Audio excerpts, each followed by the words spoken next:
Hey everyone, welcome back to my Mexican kitchen here in Switzerland. Today I have a recipe. I'm not sure if it's Mexican, but it certainly is Mexican style. It's called picadillo. It has a double L, and in Spanish the double L is pronounced kind of like a Y, so it has a Y sound. So it's picadillo. This is not a vegan or vegetarian friendly recipe, be aware. But if you guys want to replace the meat with soy, or soya, you can, or tofu or anything, I mean, you can be creative, you can do that. So let's get started with the cooking. The ingredients you need to make your picadillo are cooking oil, a bit of salt, 2 carrots chopped up, 2 large potatoes chopped up in small cubes, 2 tomatoes, 2 teaspoons of tomato knorr, 900 grams of minced pork, or whichever meat you prefer. It can be chicken, beef, turkey, soya, tofu, whatever you guys like. 1 chile ancho soaked and the seeds removed.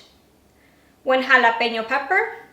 And about 1.5 to 2 cups of the cooking water you used for your ancho chili. The first step we need is we have to soak our chili in boiling water.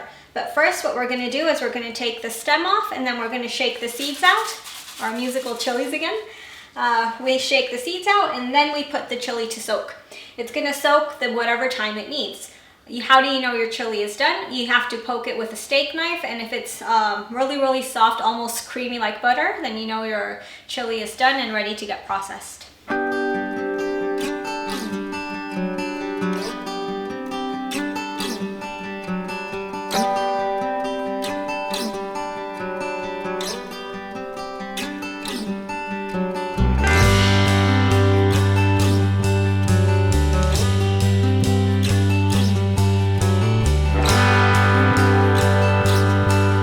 Chili has soaked, it's nice and soft now, so we can use it to make the sauce. So the next step is we're going to put the soaked chili in here, the 2 tomatoes, the tomato knorr, and the liquid we used for cooking the chili in our blender, and we're going to process it until we get a nice smooth sauce.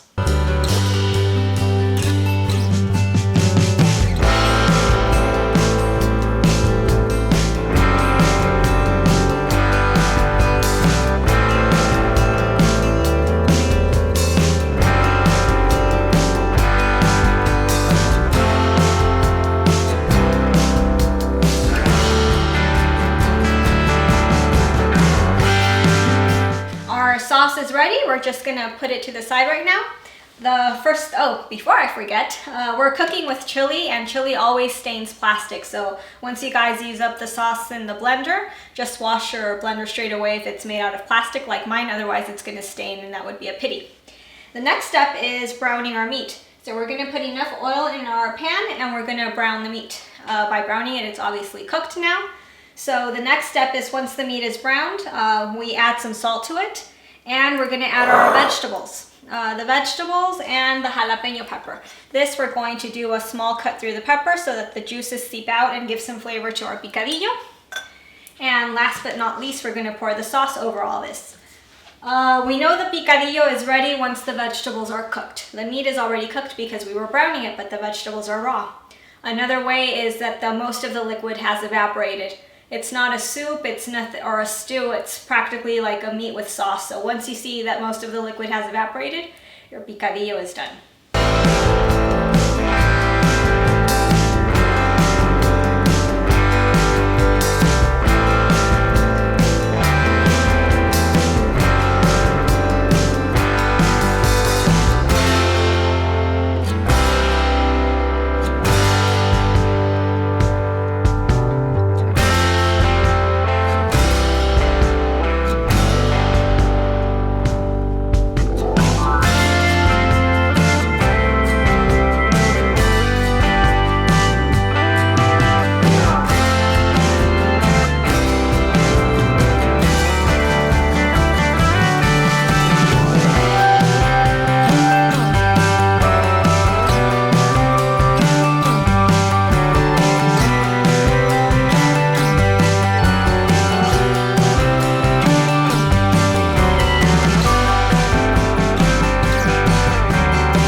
veggies are nice and soft, so it's ready.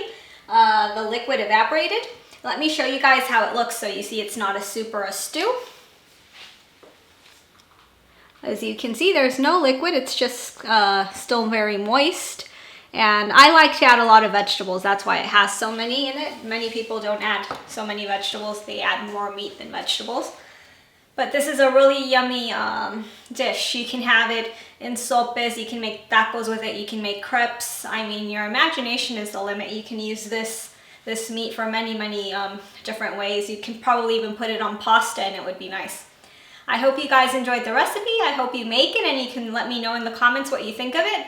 Don't forget to subscribe, and see you next time. Thank you for watching the video. I hope you enjoyed it. Please watch the other videos. Just click on the links, and don't forget to subscribe to my channel. Thank you.